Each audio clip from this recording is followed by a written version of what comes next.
गुरु रूप साध संगत जीओ गज के फतेह बुलाओ जी। वाहिगुरु जी का खालसा वाहिगुरु जी की फतेह।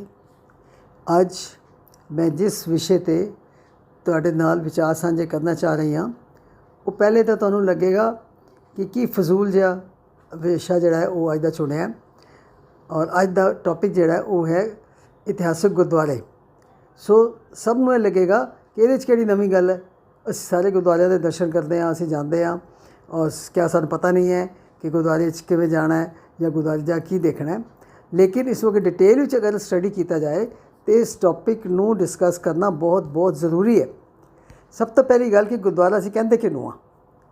गुरुद्वारा वो स्थान है जिथे सब तो पहली गल निशान साहब, उस तो बाद गुरु महाराज धन गुरु ग्रंथ साहिब जी महाराज का प्रकाश होवे, सवेरे शाम गुरबाणी की मर्यादा निभाई जाए, संगत की आवाजाही होए और कुछ ना कुछ लंगर प्रसाद जिहड़ा वो उत्थे मिलता होए, उन्होंने असीं गुरुद्वारा कह दिंदे हां।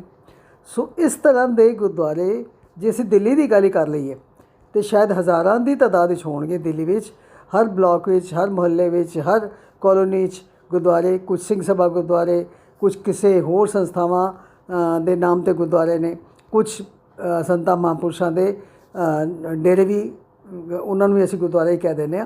सो हज़ारां की तादाद विच दिल्ली विच गुरुद्वारे होणगे, लेकिन इतिहासिक गुरुद्वारे दिल्ली में सिर्फ 10 ने, ओनली 10, सिर्फ 10 गुरुद्वारे ने। उन्होंने असीं कह रहे इतिहासिक गुरुद्वारे। हुण आम गुरुद्वारे और इतिहासिक गुरुद्वारे दे विच फर्क समझना बहुत ज़रूरी है। सो इतिहासिक गुरुद्वारे उन्होंने कहते हैं जिन्हां दे विच कदी ना कदी किसी ना किसी गुरु साहब के चरण पे होण। उस चरण छो प्राप्त स्थान को असीं कहने आ इतिहासिक गुरुद्वारा, जिथे गुरु महाराज के जीवन में कोई घटना वापरी होए। सो उस जगह की इंपॉर्टेंस आम गुरुद्वारे नालों अलग है, आम गुरुद्वारे नालों ज़्यादा है। सो दिल्ली के गुरुद्वारे की अगर गल करिए सो असीं इतिहासिक गुरुद्वारे में जाते हैं, दिल्ली में भी और दिल्ली के बाहर भी यात्रा करने का बहुत ही ज़्यादा रिवाज हो गया। बहुत लंबिया लंबिया यात्रावां जान लग पईयां ने, बसां ते, हवाई जहाज़ से, सब जगह पर लोग जाते हैं। असीं गुरुद्वारियां की यात्रा करन जा रहे हैं, लेकिन क्या वो यात्रा असल यात्रा होंदी है कि नहीं होंदी, इस जरूर असीं सोचना। सो उस दे सोचण वास्ते असीं अपने वाल ध्यान मारीए कि जे असीं किसी इतिहासिक गुरुद्वारियां की यात्रा ते गए बसां विच गए और उत्थे जाके की कीता, सिर्फ जाके मत्था टेकिया, परिक्रमा की, प्रसाद कराया, थोड़ी देर कुछ दान पुण्य करना वो दान किया, कोई लंगर प्रसाद छकिया तो उत्थों बाहर निकल के आ गए। इस तरह करते करते शायद एक दिन या 2 दिन की यात्रा असीं कहने जी असीं 40 गुरुद्वारे दर्शन कर आए, असीं 20 गुरुद्वारे दर्शन कर आए, असीं 10 गुरुद्वारे दर्शन कर आए। क्या वो दर्शन असली दर्शन सन, ये विचारन की लोड़ है। सो जिथे भी जेड़े इतिहासिक गुरुद्वारे में जाइए उत्थे जाके कुछ ज़रूर टाइम स्पेंड करना, कुछ उसके इतिहास के बारे जानना और उस इतिहास नूं अपने माइंड विच एक पिक्चर बना के देखना कि सचमुच इत्थे की होया होएगा। सो उस नज़ारे नूं सामने लियाना वो बहुत ज़रूरी है।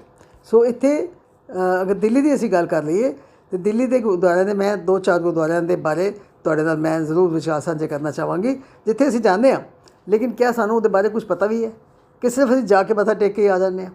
हुण दिल्ली दे विच जिस तरह मैं हुणे बेनती कीती कि 10 गुरुद्वारे ने, 10 गुरुद्वारे दे विचों 4-5 गुरुद्वारा साहब ऐसे ने जिथे कि बहुत ही संगतां की आवाजाही है, जिस तरह सीसगंज साहब है, रकाबगंज साहब है, बंगला साहब है, बाला साहब है, मोती बाग है। सो ये गुरुद्वारे ऐसे ने जिथे कि आम संगत बहुत ज़्यादा जाती है और शायद इहदां दे बारे कुछ ना कुछ इतिहास संगत को पता भी होएगा। लेकिन बाकी जिहड़े गुरुद्वारे ने जिथे असीं घट जाने आ और उन्हां दे इतिहास बारे सानूं पता ही नहीं है। सो अगर उन्हां दे इतिहास के बारे जाणू हो के फिर असीं जाइए और फिर दर्शन करिए तो उस दर्शन का आनंद कुछ होर ही होएगा। सो चलो सब तो पहले असीं शुरू करते हैं दिल्ली के इतिहासिक गुरुद्वारे विचों वो गुरुद्वारे जिन्हां दा संबंध गुरु नानक देव जी नाल है। हर गुरुद्वारे का संबंध किसी न किसी गुरु साहब नाल जरूर है। मैं इतिहासिक गुरुद्वारे की गल कर रही हाँ। सो दिल्ली दे विच जो गुरुद्वारा साहब गुरु नानक दे नाल संबंधित ने वो 2 ने, वो 2 जिहड़े ने नानक प्याओ साहब ते मजनू टिल्ला साहब। सो अज मैं थोड़ी जी गल उन्हां दे बारे तुहानूं ਤੁਹਾਡੇ ਨਾਲ ਡਿਸਕਸ ਕਰਨਾ ਚਾਹਾਂਗੇ। ਕੁਛ ਉਹਨਾਂ ਦੇ ਇਤਿਹਾਸ ਦੇ ਬਾਰੇ ਵੀ ਗੱਲ ਕਰਾਂਗੇ। ਸੋ ਉਸ ਜਗ੍ਹਾ 'ਤੇ ਸਭ ਤੋਂ ਪਹਿਲੇ ਜਦੋਂ ਅਸੀਂ ਜਾਂਦੇ ਹਾਂ, ਸਭ ਤੋਂ ਪਹਿਲੇ ਤਾਂ ਸਾਨੂੰ ਇਹ ਜ਼ਰੂਰ ਫੀਲਿੰਗ ਆਉਣੀ ਚਾਹੀਦੀ ਹੈ ਕਿ ਇਸ ਜਗ੍ਹਾ 'ਤੇ ਧੰਨ ਗੁਰੂ ਨਾਨਕ ਦੇਵ ਜੀ ਦੇ ਚਰਨ ਪਏ। ਹੁਣ ਮੌਜੂਦਾ ਨਾਨਕ ਪਿਆਓ ਹੀ ਲੈ ਲਓ, ਨਾਨਕ ਪਿਆਓ ਸਭ ਤੋਂ ਪਹਿਲੇ। ਹੁਣ ਗੁਰੂ ਨਾਨਕ ਦੇਵ ਜੀ ਦੇ ਜੀਵਨ ਵਿੱਚ ਅਸੀਂ ਅਗਰ ਦੇਖੀਏ ਤਾਂ ਉਹਨਾਂ ਨੇ ਪਹਿਲੇ ਬਹੁਤ ਸਮਾਂ ਪੰਜਾਬ ਵਿੱਚ ਵਿਚਰੇ। ਉਸ ਤੋਂ ਬਾਅਦ ਹੌਲੀ ਹੌਲੀ ਉਹ ਪ੍ਰਚਾਰ ਯਾਤਰਾ ਕਰਨ ਵਾਸਤੇ ਹਿੰਦੁਸਤਾਨ ਦੀ ਬਾਕੀ ਜਗ੍ਹਾ 'ਤੇ ਗਏ ਔਰ ਚਾਰੋਂ ਦਿਸ਼ਾਵਾਂ 'ਚ ਗਏ ਨੇ। ਧੰਨ ਗੁਰੂ ਨਾਨਕ ਦੇਵ ਜੀ ਚਾਰੋਂ ਦਿਸ਼ਾਵਾਂ 'ਚ ਗਏ ਨੇ। ਦੇਖੋ, ਪੂਰਬ ਵਿੱਚ ਉਹ ਗਏ ਨੇ ਅਸਾਮ ਬੰਗਾਲ ਤੱਕ, ਦੱਖਣ ਵਿੱਚ ਗਏ ਨੇ ਸ਼੍ਰੀਲੰਕਾ ਤੱਕ, ਉੱਤਰ ਵਿੱਚ ਗਏ ਨੇ ਤਿੱਬਤ ਲੱਦਾਖ ਉੱਥੋਂ ਤੱਕ, ਅਤੇ ਪੱਛਮ ਵਿੱਚ ਜਦੋਂ ਗਏ ਤਾਂ ਮੱਕਾ ਮਦੀਨਾ ਕਿੱਥੋਂ ਤੱਕ ਪਹੁੰਚ ਗਏ। ਸੋ ਇਤਨੀ ਦੂਰ ਦੇ ਜਿਹੜੀਆਂ ਉਹਨਾਂ ਨੇ ਯਾਤਰਾਵਾਂ ਕੀਤੀਆਂ, ਤਾਂ ਬਹੁਤ ਸਾਰੇ ਐਸੇ ਸਥਾਨ ਸਨ ਜਿਨ੍ਹਾਂ ਉੱਤੇ ਗੁਰਦੁਆਰੇ ਬਾਅਦ ਵਿੱਚ ਬਣਾਏ ਗਏ, ਕਈ ਜਗ੍ਹਾ 'ਤੇ ਨਹੀਂ ਵੀ ਬਣਾਏ ਗਏ। ਲੇਕਿਨ ਦਿੱਲੀ ਦੇ ਵਿੱਚ ਉਹਨਾਂ ਦੀ ਯਾਦਗਾਰ ਵਿੱਚ 2 ਗੁਰਦੁਆਰੇ ਨੇ। ਪਹਿਲਾ ਗੁਰਦੁਆਰਾ ਹੈ ਨਾਨਕ ਪਿਆਓ ਅਤੇ ਦੂਸਰਾ ਗੁਰਦੁਆਰਾ ਹੈ ਮਜਨੂ ਟਿੱਲਾ। ਸੋ ਨਾਨਕ ਪਿਆਓ ਚਲੀਏ, ਪਹਿਲੇ ਨਾਨਕ ਪਿਆਓ ਦੇ ਦਰਸ਼ਨ ਕਰਦੇ ਹਾਂ। ਸੋ ਨਾਨਕ ਪਿਆਓ ਗੁਰਦੁਆਰਾ ਸਾਹਿਬ, ਉਹ ਜਦੋਂ ਮਹਾਰਾਜ ਪੂਰਬ ਵੱਲ ਯਾਤਰਾ ਜਾ ਰਹੇ ਸੀ, ਪੂਰਬ ਵਾਲੇ ਪਾਸੇ ਯਾਤਰਾ ਜਾ ਰਹੇ ਸੀ, ਉਸ ਦੌਰਾਨ ਦਿੱਲੀ ਤੋਂ ਲੰਘੇ। ਦਿੱਲੀ ਤੋਂ ਜਦ ਲੰਘੇ ਅਤੇ ਸ਼ਹਿਰ ਤੋਂ ਬਾਹਰਵਾਰ ਇੱਕ ਬਾਗ ਸੀ। ਉਸ ਬਾਗ ਵਿੱਚ ਉਹਨਾਂ ਨੇ ਡੇਰਾ ਕੀਤਾ, ਉਸ ਬਾਗ ਵਿੱਚ ਰੁਕੇ। ਸੋ ਉਸ ਬਾਗ ਵਿੱਚ ਰੁਕੇ ਅਤੇ ਹੌਲੀ ਹੌਲੀ ਕੁਛ ਲੋਕਾਂ ਨੂੰ ਪਤਾ ਲੱਗਣਾ ਸ਼ੁਰੂ ਹੋ ਗਿਆ ਕਿ ਗੁਰੂ ਨਾਨਕ ਦੇਵ ਜੀ ਇੱਥੇ ਆਏ ਨੇ। ਉਹਨਾਂ ਦਾ ਆਉਣਾ ਸੁਣ ਕੇ ਬਹੁਤ ਸਾਰੀ ਸੰਗਤ ਵੀ ਆਉਣ ਲੱਗ ਪਈ ਅਤੇ ਬਹੁਤ ਸਾਰੇ ਪੰਡਤ, ਮੁੱਲਾ, ਯੋਗੀ, ਸੰਨਿਆਸੀ, ਉਹ ਸਭ ਆਉਣ ਲੱਗ ਪਏ। ਅਤੇ ਉਹ ਇਸ ਕਰਕੇ ਆਉਂਦੇ ਸਨ ਕਿ ਅਸੀਂ ਜਾ ਕੇ ਦੇਖੀਏ ਤਾਂ ਸਹੀ, ਕਿਉਂਕਿ ਗੁਰੂ ਨਾਨਕ ਦੇਵ ਜੀ ਉਸ ਤੋਂ ਪਹਿਲੇ ਤਾਂ ਜ਼ਿਆਦਾਤਰ ਪੰਜਾਬ ਵਿੱਚ ਰਹੇ। ਸੋ ਦਿੱਲੀ ਦੇ ਜਿਹੜੇ ਇਹ ਪੰਡਤ, ਮੁੱਲਾ, ਮੌਲਵੀ ਜਿੰਨੇ ਸਨ, ਉਹਨਾਂ ਦਾ ਮਨ ਇਹ ਕਰਦਾ ਸੀ ਅਸੀਂ ਜਾ ਕੇ ਕੁਛ ਵਿਚਾਰ ਵਟਾਂਦਰਾ ਕਰੀਏ, ਭਲਾ ਸਾਡੇ ਨਾਲੋਂ ਵੱਖਰੀ ਉਹਨਾਂ 'ਚ ਕਿਹੜੀ ਗੱਲ ਹੈ। ਜੋ ਸਾਰੇ ਲੋਕ ਜਿਹੜੇ ਨੇ ਉਹਨਾਂ ਨੂੰ ਪੁੱਛਣਾ ਸ਼ੁਰੂ ਕਰ ਦਿੱਤਾ ਔਰ ਉਹਨਾਂ ਦੀ ਜੋ ਉਪਦੇਸ਼ ਉਹ ਦਿੰਦੇ ਨੇ ਉਸ ਨੂੰ ਮੰਨਦੇ ਨੇ। ਸੋ ਚਲੀਏ ਉਹਨਾਂ ਨਾਲ ਜਾ ਕੇ ਜ਼ਰਾ ਕੁਛ ਡਿਸਕਸ਼ਨ ਤਾਂ ਕਰੀਏ। ਮੌਸਮ ਬੜੀ ਗਰਮੀ ਦਾ ਸੀ। ਸੋ ਉਸ ਬਾਗ ਵਿੱਚ ਉਹ ਲੋਕ ਆਉਂਦੇ ਸਨ, ਸਵੇਰੇ ਸ਼ਾਮ ਦੀਵਾਨ ਸਜਦੇ ਸਨ। ਸਵੇਰੇ ਸ਼ਾਮ ਦੀਵਾਨਾਂ ਦੇ ਵਿੱਚ ਮਹਾਰਾਜ ਆਪਣੀ ਜਿਹੜੇ ਵਿਚਾਰ ਉਹ ਦੱਸਦੇ ਸਨ ਔਰ ਸੁਣ ਕੇ ਉਹ ਹੈਰਾਨ ਹੁੰਦੇ ਸਨ ਕਿ ਵਾਕਈ ਸਾਡੇ ਨਾਲੋਂ ਜ਼ਿਆਦਾ ਗਿਆਨ ਇਹਨਾਂ ਦੇ ਵਿੱਚ ਹੈ। ਸੋ ਗੁਰੂ ਮਹਾਰਾਜ ਨੇ ਇਹਨਾਂ ਯਾਤਰਾਵਾਂ ਦੇ ਨਾਲ ਲੋਕਾਂ ਦੇ ਅੰਦਰੋਂ ਅਗਿਆਨ ਦਾ ਅੰਧੇਰਾ ਦੂਰ ਕੀਤਾ, ਵਹਿਮਾਂ ਭਰਮਾਂ ਨੂੰ ਦੂਰ ਕੀਤਾ, ਉਹਨਾਂ ਦੇ ਅੰਦਰ ਗਿਆਨ ਦਾ ਚਾਨਣ ਜਿਹੜਾ ਉਹ ਪਾਇਆ। ਸੋ ਇਸੇ ਲੜੀ ਦੇ ਵਿੱਚ ਜਦੋਂ ਦਿੱਲੀ 'ਚ ਆਉਂਦੇ ਨੇ ਤਾਂ ਸਭ ਤੋਂ ਪਹਿਲੇ ਪਹੁੰਚਦੇ ਨੇ ਉੱਥੇ ਹੀ ਜਿੱਥੇ ਹੁਣ ਜਗ੍ਹਾ ਹੈਗਾ ਜਿੱਥੇ ਨਾਨਕ ਪਿਆਓ। ਸੋ ਉੱਥੇ ਸਵੇਰੇ ਸ਼ਾਮ ਸਤਸੰਗ ਹੋਣ ਲੱਗ ਪਿਆ। ਲੇਕਿਨ ਗਰਮੀ ਦਾ ਮੌਸਮ ਸੀ, ਸਾਰਾ ਦਿਨ ਧੁੱਪ ਦੇ ਵਿੱਚ ਉੱਥੋਂ ਸੜਕਾਂ ਦੇ ਉੱਤੋਂ ਰਾਹੀ ਅੱਗੇ ਤਾਂ ਪੈਦਲ ਲੰਘਦੇ ਸਨ, ਹੁਣ ਤਾਂ ਉੱਥੇ ਬੜਾ ਰਸ਼ ਹੋ ਗਿਆ ਹੈ, ਬੜੀ ਰੌਣਕ ਹੋ ਗਈ ਹੈ, ਬੜੀ ਕਨਵੈਂਸ, ਬੜੇ ਲੋਕ ਮੋਟਰਾਂ ਕਾਰਾਂ ਸਭ ਕੁਛ ਹੋ ਜਾਂਦੀਆਂ ਨੇ। ਲੇਕਿਨ ਉਸ ਵਕਤ ਉਹ ਥੋੜ੍ਹਾ ਸ਼ਹਿਰ ਤੋਂ ਬਾਅਦ ਸੀ ਅਤੇ ਉੱਥੇ ਸੜਕਾਂ ਦੇ ਉੱਤੇ ਰਾਹੀ ਜਿਹੜੇ ਸਨ ਪੈਦਲ ਚੱਲਦੇ ਸਨ ਅਤੇ ਸਾਰਿਆਂ ਨੂੰ ਪਿਆਸ ਵੀ ਲੱਗਦੀ ਸੀ। ਹੁਣ ਉਸ ਬਾਗ ਦੇ ਵਿੱਚ ਇੱਕ ਖੂਹ ਸੀ। ਉਹ ਖੂਹ ਅੱਜ ਵੀ ਹੈ ਔਰ ਉਹ ਖੂਹ ਅੰਦਾਜ਼ਾ ਅਗਰ ਅਸੀਂ ਲਗਾਈਏ ਤਾਂ ਕਮ ਸੇ ਕਮ ਵੀ ਨਹੀਂ ਤਾਂ 500 ਸਾਲ ਪੁਰਾਣਾ ਹੋਏਗਾ। ਗੁਰੂ ਨਾਨਕ ਦੇਵ ਜੀ ਜਦੋਂ ਦਿੱਲੀ ਆਏ ਹੋਣਗੇ ਤਾਂ ਜ਼ਰੂਰੀ ਗੱਲ ਹੈ, ਅਸੀਂ 550ਵਾਂ ਗੁਰਪੁਰਬ ਮਨਾਇਆ ਨਾ, ਜ਼ਰੂਰੀ ਗੱਲ ਹੈ ਕਿ ਹੋ ਸਕਦਾ ਉਹਨਾਂ 50 ਸਾਲ ਦੀ ਉਮਰ ਹੋਵੇ। ਸੋ ਉੱਥੋਂ ਅਸੀਂ ਅੰਦਾਜ਼ਾ ਲਗਾਉਂਦੇ ਹਾਂ ਕਿ ਉਹ ਖੂਹ ਜਿਹੜਾ 500 ਸਾਲ ਪੁਰਾਣਾ ਹੈ। ਸੋ ਉੱਥੇ ਉਸ ਖੂਹ 'ਤੇ ਬਾਹਰ ਬੈਠ ਕੇ ਗੁਰੂ ਨਾਨਕ ਦੇਵ ਜੀ ਆਪਣੇ ਹੱਥਾਂ ਨਾਲ ਆਉਂਦੇ ਜਾਂਦੇ ਰਾਹੀਆਂ ਨੂੰ ਠੰਡਾ ਪਾਣੀ ਪਿਲਾਉਂਦੇ ਸਨ ਔਰ ਸਵੇਰੇ ਸ਼ਾਮ ਜਿਹੜਾ ਸੀ ਉਹ ਸਤਸੰਗ ਹੁੰਦਾ ਸੀ ਔਰ ਧਾਰਮਿਕ ਦੇ ਵਿਚਾਰਾਂ ਦੀ ਜਿਹੜੀ ਸੀ ਉਹ ਚਰਚਾ ਹੁੰਦੀ ਸੀ। ਵਿਚਾਰ ਵਟਾਂਦਰਾ ਜਿਹੜੇ ਵਿਦਵਾਨ ਲੋਕ ਸਨ ਉਹ ਆ ਕੇ ਕਰਦੇ ਸਨ। ਲੇਕਿਨ ਪੂਰਾ ਦਿਨ ਗਰਮੀ ਦੇ ਵਿੱਚ ਬੈਠ ਕੇ ਗੁਰੂ ਨਾਨਕ ਦੇਵ ਜੀ ਉੱਥੇ ਪਾਣੀ ਦੀ ਸੇਵਾ ਕਰਦੇ ਸਨ, ਠੰਡਾ ਪਾਣੀ ਪਿਲਾਉਂਦੇ ਸਨ। ਖੂਹ ਦੇ ਵਿੱਚ ਬਹੁਤ ਠੰਡਾ ਪਾਣੀ, ਬੜਾ ਸਵਾਦੀ ਪਾਣੀ ਸੀ, ਹੁਣ ਵੀ ਹੈ, ਅੱਜ ਵੀ ਉਸ ਪਾਣੀ 'ਚ ਅਸੀਂ ਜਦੋਂ ਜਾਂਦੇ ਹਾਂ ਉੱਥੋਂ ਜਲ ਲੈਂਦੇ ਹਾਂ, ਉਹਦਾ ਕੁਛ ਸਵਾਦ ਹੋ ਰਹੀ ਹੈ। ਸੋ ਜਿਸ ਸਮੇਂ ਬੇਨਤੀ ਕਰ ਰਹੀ ਸੀ ਕਿ ਅਗਰ ਜਾਈਏ ਅਤੇ ਅਸੀਂ ਉਹ ਫੀਲਿੰਗ ਲਿਆਈਏ ਕਿ ਇਹ ਖੂਹ ਸੀ, ਇੱਥੇ ਗੁਰੂ ਨਾਨਕ ਦੇਵ ਜੀ ਸਾਰਿਆਂ ਨੂੰ ਜਲ ਛਕਾਉਂਦੇ ਸਨ। ਅੱਜ ਅਸੀਂ ਗੁਰੂ ਨਾਨਕ ਦੇਵ ਜੀ ਦੇ ਹੱਥਾਂ ਵਿੱਚੋਂ ਜਲ ਛਕ ਰਹੇ ਹਾਂ। ਜੇ ਇਹ ਫੀਲਿੰਗ ਲਿਆਈਏ ਤਾਂ ਸਾਨੂੰ ਪਤਾ ਲੱਗੇ ਕਿ ਵਾਕਈ ਇਹ ਖੂਹ ਕਿਆ ਕਮਾਲ ਦਾ ਖੂਹ ਹੈ, 500 ਸਾਲ ਪੁਰਾਣਾ। ਸੋ ਹੌਲੀ ਹੌਲੀ ਕੀ ਹੋਇਆ ਕਿ ਉਸ ਬਾਗ ਦੇ ਮਾਲਕ ਨੇ ਉਹ ਸਾਰਾ ਬਾਗ ਜਿਹੜਾ ਸੀ ਉਹ ਗੁਰੂ ਨਾਨਕ ਦੇਵ ਜੀ ਦੇ ਹਵਾਲੇ ਕਰ ਦਿੱਤਾ ਅਤੇ ਇਸ ਤਰ੍ਹਾਂ ਕਰਦੇ ਕਰਦੇ ਕਾਫੀ ਚਿਰ ਮਹਾਰਾਜ ਇੱਥੇ ਠਹਿਰੇ ਨੇ ਔਰ ਉਸ ਖੂਹ ਦਾ ਨਾਮ ਕੀ ਪੈ ਗਿਆ? ਨਾਨਕ ਪਿਆਓ। ਪਿਆਓ ਦਾ ਮਤਲਬ ਜਿੱਥੇ ਪਾਣੀ ਪਿਲਾਇਆ ਜਾਂਦਾ। ਸੋ ਅੱਜ ਵੀ ਉਸਦਾ ਨਾਮ ਕੀ ਹੈ? ਨਾਨਕ ਪਿਆਓ। ਅੱਜ ਨਾਮ ਹੈ ਨਾਨਕ ਪਿਆਓ। ਔਰ ਪਹਿਲੇ ਉਹ ਰੌਣਕ ਵਿੱਚ ਨਹੀਂ ਸੀ, ਬਾਹਰ ਸੀ, ਲੇਕਿਨ ਹੁਣ ਕੁਛ ਸਾਲਾਂ ਤੋਂ ਨਾਰਥ ਦਿੱਲੀ ਦੀਆਂ ਕੁਛ ਕਲੋਨੀਆਂ ਵਸ ਗਈਆਂ, ਰੋਣੀ ਦਾ ਇਲਾਕਾ ਬਹੁਤ ਵਸ ਗਿਆ, ਉਹਦੇ ਹੋਣ ਕਰਕੇ ਹੁਣ ਤਾਂ ਉੱਥੇ ਇਤਨੀਆਂ ਰੌਣਕਾਂ ਨੇ, ਜਦੋਂ ਜਾਈਏ ਦਰਸ਼ਨ ਕਰਕੇ ਮਨ ਗਦ ਹੋ ਜਾਂਦਾ ਹੈ। ਬੜੀਆਂ ਰੌਣਕਾਂ ਨੇ, ਬਹੁਤ ਵੱਡਾ, ਬਹੁਤ ਸ਼ਾਨਦਾਰ ਗੁਰਦੁਆਰਾ ਸਾਹਿਬ ਉੱਥੇ ਬਣ ਗਿਆ। ਇੱਥੋਂ ਤੱਕ ਕਿ ਉੱਥੇ ਸਰੋਵਰ ਵੀ ਹੈ। ਸਰੋਵਰ ਹੀ ਹੈ, ਬੜੇ ਬੜੇ ਵੱਡੇ ਹਾਲ ਬਣ ਗਏ ਨੇ, ਬੜਾ ਕੁਛ ਹੈ। ਔਰ ਸਾਲ ਦੇ ਵਿੱਚ ਸਭ ਤੋਂ ਇੰਪੋਰਟੈਂਟ ਦਿਨ ਉੱਥੇ ਕਿਹੜਾ? ਜਦੋਂ ਗੁਰੂ ਨਾਨਕ ਦੇਵ ਜੀ ਦੇ ਪ੍ਰਕਾਸ਼ ਉਤਸਵ ਦਾ ਨਗਰ ਕੀਰਤਨ ਨਿਕਲਦਾ ਹੈ ਅਤੇ ਉਸਦੀ ਸਮਾਪਤੀ ਕਿੱਥੇ ਜਾ ਕੇ ਹੁੰਦੀ ਹੈ? ਉਹ ਨਾਨਕ ਪਿਆਓ ਸਾਹਿਬ ਜਾ ਕੇ ਹੁੰਦੀ ਹੈ। ਸੋ ਹੁਣ ਇਸ ਗੱਲ ਨੂੰ ਮੱਦੇ ਨਜ਼ਰ ਰੱਖਦੇ ਹੋਏ ਜਦੋਂ ਕਦੀ ਜਾਈਏ ਨਾਨਕ ਪਿਆਓ ਸਾਹਿਬ ਤਾਂ ਇਹ ਨਾ ਸੋਚੀਏ ਕਿ ਸਿਰਫ ਅਸੀਂ ਅੰਦਰ ਮੱਥਾ ਟੇਕਣਾ, ਪ੍ਰਸ਼ਾਦ ਲੈਣਾ ਔਰ ਬਾਹਰ ਆ ਜਾਣਾ ਔਰ ਫਿਰ ਅਸੀਂ ਕਹਿਣਾ ਜੀ ਅਸੀਂ ਅੱਜ ਨਾਨਕ ਪਿਆਓ ਦੇ ਦਰਸ਼ਨ ਕਰ ਆਏ। ਨਹੀਂ, ਗੁਰੂ ਨਾਨਕ ਦੇਵ ਜੀ ਦੀ ਪ੍ਰੈਜ਼ੈਂਸ ਨੂੰ ਫੀਲ ਕਰਨਾ ਸਭ ਤੋਂ ਵੱਡੀ ਗੱਲ ਹੈ ਕਿ ਇੱਥੇ ਮਹਾਰਾਜ ਆਏ ਸਨ, ਇੱਥੇ ਮਹਾਰਾਜ ਪਾਣੀ ਪੀ ਲੈਂਦੇ ਸਨ। ਆਓ ਹੁਣ ਅਸੀਂ ਚੱਲਦੇ ਹਾਂ ਗੁਰਦੁਆਰਾ ਮਜਨੂ ਟਿੱਲਾ ਸਾਹਿਬ। ਗੁਰਦੁਆਰਾ ਮਜਨੂ ਟਿੱਲਾ ਸਾਹਿਬ ਦਰਸ਼ਨ ਤਾਂ ਤਕਰੀਬਨ ਸਭ ਨੇ ਕੀਤੇ ਹੀ ਹੋਣਗੇ, ਲੇਕਿਨ ਜਿਸ ਤਰੀਕੇ ਨਾਲ ਡਿਟੇਲ ਵਿੱਚ ਉਸ ਦੇ ਬਾਰੇ ਜਾਣਨਾ ਅਤੇ ਫਿਰ ਉਹਦੇ ਦਰਸ਼ਨ ਕਰਨੇ, ਅੱਜ ਇਹੀ ਮਿਸ਼ਨ ਹੈ ਕਿ ਅਸੀਂ ਗੁਰਦੁਆਰਾ ਸਾਹਿਬ ਜਿਤਨੇ ਇਤਿਹਾਸਿਕ ਗੁਰਦੁਆਰੇ ਨੇ ਉਹਨਾਂ ਦੇ ਬਾਰੇ ਕੁਛ ਨਾ ਕੁਛ ਗੱਲ ਜਿਹੜੀ ਹੈ ਉਹ ਜ਼ਰੂਰ ਕਰਨੀ ਹੈ। ਸੋ ਹੁਣ ਅਸੀਂ ਚੱਲ ਰਹੇ ਹਾਂ ਕਿੱਥੇ? ਗੁਰਦੁਆਰਾ ਮਜਨੂ ਟਿੱਲਾ ਸਾਹਿਬ। ਇਹ ਗੁਰਦੁਆਰਾ ਕਿੱਥੇ ਹੈ ਜੀ? ਇਹ ਗੁਰਦੁਆਰਾ ਆਊਟਰ ਰਿੰਗ ਰੋਡ 'ਤੇ ਖੈਬਰ ਪਾਸ ਦੇ ਕੋਲ, ਖੈਬਰ ਪਾਸ ਦੇ ਕੋਲ ਗੁਰਦੁਆਰਾ ਹੈ। ਪਿਛਲੇ ਪਾਸੇ ਜਮਨਾ ਵਗਦੀ, ਜਮਨਾ ਦਾ ਕਿਨਾਰਾ ਹੈ। ਸੋ ਇਸ ਗੁਰਦੁਆਰਾ, ਇਸ ਜਗ੍ਹਾ 'ਤੇ ਇੱਕ ਸੂਫੀ ਦਰਵੇਸ਼ ਰਹਿੰਦਾ ਸੀ ਔਰ ਉਹ ਕਈ ਸਾਲਾਂ ਤੋਂ ਉੱਥੇ ਬੈਠ ਕੇ ਹੀ ਉਹ ਤਪੱਸਿਆ ਕਰ ਰਿਹਾ ਸੀ। ਕਿਸੇ ਨਾਲ ਬੋਲਦਾ ਚੱਲਦਾ ਨਹੀਂ ਸੀ, ਕਿਸੇ ਦੇ ਵੱਲ ਆਉਂਦਾ ਨਹੀਂ ਸੀ, ਕੋਈ ਉਹਦੇ ਵੱਲ ਵੀ ਨਹੀਂ ਜਾਂਦਾ ਸੀ, ਉਹ ਇਕੱਲਾ ਹੀ ਰਹਿੰਦਾ ਸੀ। ਸੋ ਉਸ ਜਗ੍ਹਾ 'ਤੇ ਉਹ ਇਕੱਲਾ ਰਹਿ ਕੇ ਆਪਣਾ ਭਗਤੀ 'ਚ ਮਸਤ ਰਹਿੰਦਾ ਸੀ ਔਰ ਹੌਲੀ ਹੌਲੀ ਕੀ ਉਹਦਾ ਨਾਮ ਕੀ ਪੈ ਗਿਆ? ਮਜਨੂ। ਸਾਰੇ ਲੋਕ ਕਹਿੰਦੇ ਸਨ ਉਹ ਮਜਨੂ, ਮਜਨੂ ਦਾ ਟਿੱਲਾ। ਟਿੱਲਾ ਮਤਲਬ ਜਿਸ ਜਗ੍ਹਾ 'ਤੇ ਉਹ ਬੈਠਦਾ ਸੀ ਉਹ ਥੋੜ੍ਹੀ ਉੱਚੀ ਜਗ੍ਹਾ ਸੀ, ਉਹਨੂੰ ਟਿੱਲਾ ਕਹਿ ਦਿੰਦੇ ਸਨ। ਅਤੇ ਲੋਕ ਕਹਿੰਦੇ ਸਨ ਉਹ ਮਜਨੂ ਦਾ ਟਿੱਲਾ, ਉੱਥੇ ਹੋਰ ਕੋਈ ਜਾਂਦਾ ਹੀ ਨਹੀਂ ਹੈ, ਉੱਥੇ ਮਜਨੂ ਹੀ ਰਹਿੰਦਾ ਔਰ ਉਸ ਟਿੱਲੇ ਦੇ ਉੱਤੇ ਬੈਠਾ ਹੋਇਆ। ਸੋ ਕਿਸੇ ਨਾਲ ਬੋਲਚਾਲ ਉਹਦੀ ਹੈ ਨਹੀਂ ਸੀ। ਸੋ ਉਸ ਮਜਨੂ ਦੇ ਕੋਲ ਜਦੋਂ ਗੁਰੂ ਨਾਨਕ ਸਾਹਿਬ ਜੀ ਲੰਘੇ, ਉਸ ਦਾ ਮੇਲ ਹੋਇਆ ਕਿਹਦੇ ਨਾਲ? ਧੰਨ ਗੁਰੂ ਨਾਨਕ ਦਾ ਮੇਲ ਹੋਇਆ। ਹੁਣ ਇਹ ਗੱਲ ਜਿਹੜੀ ਹੈ ਇਸੇ ਤੋਂ ਹੀ ਅਸੀਂ ਅੰਦਾਜ਼ਾ ਲਗਾਉਣਾ ਕਿ ਗੁਰੂ ਨਾਨਕ ਸਾਹਿਬ ਆਏ ਹੋਣਗੇ, ਉਹ ਉਸ ਮਜਨੂ ਨਾਮ ਦੇ ਬੰਦੇ ਨੂੰ ਜਦੋਂ ਮਿਲੇ ਹੋਣਗੇ, ਉਸ ਦੀ ਕਿਸ ਤਰ੍ਹਾਂ ਦੀ ਫੀਲਿੰਗ ਹੋਈ ਹੋਏਗੀ। ਇਹ ਸਾਰੀਆਂ ਚੀਜ਼ਾਂ ਗੁਰਦੁਆਰੇ ਦੇ ਨਾਲ ਹੀ ਸੰਬੰਧਿਤ ਨੇ। ਇਹਨਾਂ ਸਾਰੀਆਂ ਚੀਜ਼ਾਂ ਦਾ ਧਿਆਨ ਅਸੀਂ ਜ਼ਰੂਰ ਰੱਖਣਾ ਹੋਏਗਾ। ਸੋ ਜਦੋਂ ਗੁਰੂ ਮਹਾਰਾਜ ਮਿਲੇ, ਗੁਰੂ ਨਾਨਕ ਦੇਵ ਜੀ ਮਿਲੇ, ਤਾਂ ਉਸ ਦੇ ਅੰਤਰ ਆਤਮੇ ਵਿੱਚ ਉਸ ਨੂੰ ਇੱਕ ਬੜੀ ਅਦਭੁਤ, ਬੜੀ ਅਜੀਬ ਇੱਕ ਰੋਸ਼ਨੀ, ਇੱਕ ਚਾਨਣ ਉਸ ਨੂੰ ਮਹਿਸੂਸ ਹੋਇਆ। ਉਸ ਨੂੰ ਮਹਿਸੂਸ ਹੋਇਆ ਕਿ ਇਹ ਆਮ ਬੰਦਾ ਨਹੀਂ ਹੈ, ਇਹ ਤਾਂ ਕੋਈ ਰੱਬੀ ਸ਼ਕਤੀ ਹੈ। ਸੋ ਗੁਰੂ ਨਾਨਕ ਦੇਵ ਜੀ ਨੂੰ ਮਿਲ ਕੇ ਉਸ ਨੂੰ ਅੰਦਰੋਂ ਬਹੁਤ ਹੀ ਜ਼ਿਆਦਾ ਅੱਛਾ ਵੀ ਲੱਗਿਆ ਔਰ ਉਸ ਨੂੰ ਅੰਦਰ ਇੱਕ ਅਜੀਬ ਤਰ੍ਹਾਂ ਦੀ ਉਸਦੇ ਅੰਦਰ ਇੱਕ ਰੋਸ਼ਨੀ ਜਿਹੜੀ ਉਸ ਨੂੰ ਮਹਿਸੂਸ ਹੋਈ। ਔਰ ਰੋਸ਼ਨੀ ਕਿਹੜੀ ਸੀ? ਉਹ ਗਿਆਨ ਦੀ ਰੋਸ਼ਨੀ ਸੀ। ਗਿਆਨ ਦੀ ਰੋਸ਼ਨੀ ਸੀ ਜਿਹੜੀ ਉਸ ਨੂੰ ਮਹਿਸੂਸ ਹੋਈ। ਬੜਾ ਪ੍ਰਭਾਵਿਤ ਹੋਇਆ। ਅਜੇ ਤੱਕ ਤੇ ਲੋਕ ਨੂੰ ਮਿਲਦੇ ਵੀ ਬੜੇ ਘੱਟ ਸਨ ਔਰ ਕੋਈ ਧਾਰਮਿਕ ਬੰਦਾ ਉਸ ਨੂੰ ਕਦੀ ਮਿਲਿਆ ਵੀ ਨਹੀਂ ਸੀ, ਕੋਈ ਮਹਾਂਪੁਰਸ਼ ਕਦੀ ਮਿਲਿਆ ਵੀ ਨਹੀਂ ਸੀ। ਸੋ ਗੁਰੂ ਨਾਨਕ ਦੇਵ ਜੀ ਦੇ ਦਰਸ਼ਨ ਕਰਕੇ ਬੜਾ ਹੀ ਪ੍ਰਭਾਵਿਤ ਹੋਇਆ। ਮਹਾਰਾਜ ਉਹਦੇ ਕੋਲ ਕੁਝ ਸਮਾਂ ਰਹੇ, ਉਹਦੇ ਨਾਲ ਗੱਲਬਾਤ ਕਰਦੇ ਰਹੇ ਔਰ ਇੱਥੋਂ ਤੱਕ ਕਿ ਉਹ ਇਤਨਾ ਪ੍ਰਭਾਵਿਤ ਹੋਇਆ ਕਿ ਉਸਨੇ ਗੁਰੂ ਨਾਨਕ ਦੇ ਮਿਸ਼ਨ ਦਾ ਪ੍ਰਚਾਰ ਕਰਨਾ ਸ਼ੁਰੂ ਕਰਤਾ। ਪ੍ਰਚਾਰਕ ਬਣ ਗਿਆ, ਜਿਹੜਾ ਕਿ ਕਦੀ ਕਿਸੇ ਨਾਲ ਬੋਲਦਾ ਨਹੀਂ ਸੀ, ਕੋਈ ਉਹਦੇ ਕੋਲ ਜਾਂਦਾ ਨਹੀਂ ਸੀ, ਮਜਨੂ ਕਹਿ ਕੇ ਲੋਕੀ ਮਜ਼ਾਕ ਉਡਾਉਂਦੇ ਸਨ। ਸੋ ਉਹ ਗੁਰੂ ਨਾਨਕ ਦੇਵ ਜੀ ਦਾ ਪ੍ਰਚਾਰਕ ਬਣ ਗਿਆ।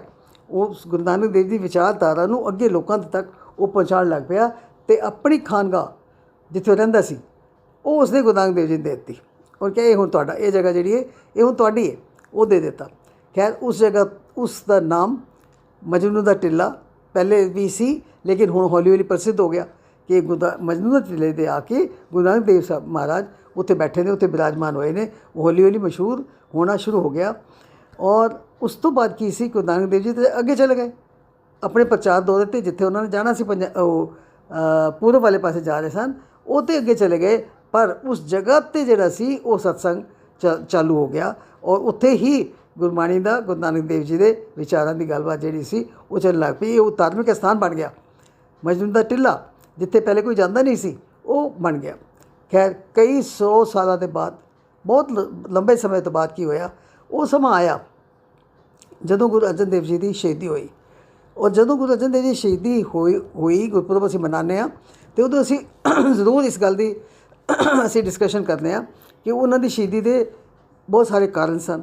ਔਰ ਸਭ ਤੋਂ ਵੱਡਾ ਕਾਰਨ ਕੀ ਸੀ ਕਿ ਜਹਾਂਗੀਰ ਦੇ ਕੰਨ ਭਰੇ ਜਾ ਰਹੇ ਸਨ ਵਿਰੋਧੀਆਂ ਵੱਲੋਂ, ਜਿਹਨਾਂ ਵਿੱਚ ਇੱਕ ਚੰਦੂ ਸੀ। ਸੋ ਉਹਨਾਂ ਨੇ ਜਹਾਂਗੀਰ ਦੇ ਕੰਨ ਇੰਨੇ ਭਰੇ ਕਿ ਇਹ ਗੁਰੂ ਅਰਜਨ ਦੇਵ ਜੀ ਜਿਹੜੇ ਨੇ इतने मशहूर हो गए ने, इन्हां दे कोल इतनी संगत आती है और इन्हां दी संगत जिहड़ी है वो एक इन्हां दे मूँह चों निकले एक बोल नूं रब दा हुक्म समझ के मनदी है। बड़े फॉलोअर हो गए ने। सो ये तुहाडे शक्ति इन्हां दे कोल बहुत सारी आ जाएगी तो ये तुहाडे सामने खड़े हो जाएंगे, वो तुहाडा राज खोल लैणगे। सो उन्होंने जहांगीर दा मन जिहड़ा सी वो बड़ा पॉइजन कर रखिया सी उन्हां लोकां ने, और वो करना दा कच्चा सी। उन्हां दे कहण ते ही ये मौका आया कि गुरु अर्जन देव जी की शहीदी हुई। अच्छा, जदों गुरु अर्जन देव जी की शहीदी हुई उस तो बाद की सी कि जेड़े मुसलमान जेड़े उन्होंने दरबार में सन, जेड़े कि रब का खौफ रखते सन, जेड़े सारे तो खराब नहीं सन, जेड़े इस गल मनते सन कि काम अच्छा नहीं होया, जिन्होंने गुरु अर्जन देव जी की शहीदी का बहुत ही अफसोस सी, उन्होंने हौली हौली करके जहांगीर नूं ये रियलाइज़ कराया कि तू जिंदगी का ये बहुत वड्डा सब तो गलत काम किया। ये सब तो वड्डा गलत काम जिहड़ा है वो किया। उन्हां विचों असली मुख बंदा कौन सी? मियाँ मीर साहब। मियाँ मीर साहब ने हौली हौली करके उसनूं उसकी गलती का एहसास कराया कि ये जिहड़ा काम सी ये लोकां दे कहण ते तू कर दिता, ये अच्छी गल नहीं है, एक अच्छी गल नहीं। सो कोशिश करो कि गुरु घर दे नाल दुश्मनी ना बने, गुरु घर दे नाल साडा प्यार बन जाए। खैर, जहांगीर अच्छे गल वास्ते भी वो करना दा कच्चा सी ते माड़ी गल वास्ते भी कच्चा सी। माड़ियां गल्लां सुन सुन के उसने गुरु अर्जन देव जी की शहीदी करा दी। लेकिन मियाँ मीर और कुछ होर जिहड़े रब दा डर मनण वाले मुसलमान सन दरबार विच, उन्हां दे कहण ते उसनूं महसूस होण लग पिया कि असीं हुण गुरु घर दे नाल दुश्मनी नहीं रखनी। सो उन्होंने की कीता। और दूसरी गल ये सी कि बीमार रहन लग पिया, जिन्हों अज असीं डिप्रैशन कह दिंदे आ। शायद हो सकता है कि उसने सोच के लग्या होए कि हाँ मैं बड़ी गलती कर बैठा, मैं एक महापुरुष का मैं इस तरह उन्होंने शहीदी करा देती है। सो वो विचार बदलते बदलते उसने कहा, उस वक्त फिर गुरगद्दी ते आ गए गुरु हरगोबिंद साहब जी। गुरु हरगोबिंद साहब जी सन कि जेड़ी अगले पातशाह ने, पंजी बाद 6वीं पातशाही कौन ने? गुरु हरगोबिंद साहब। गुरु हरगोबिंद साहब नूं दिल्ली बुलाया जाए, दिल्ली बुलाया जाए। उन्होंने सद्दा भेजा गया गुरु हरगोबिंद साहब नूं। ते जदों वो आए दिल्ली तो वो आके इसी स्थान पर ठहरे सन जिसनों असीं अज की कहने मजनू दा टिल्ला।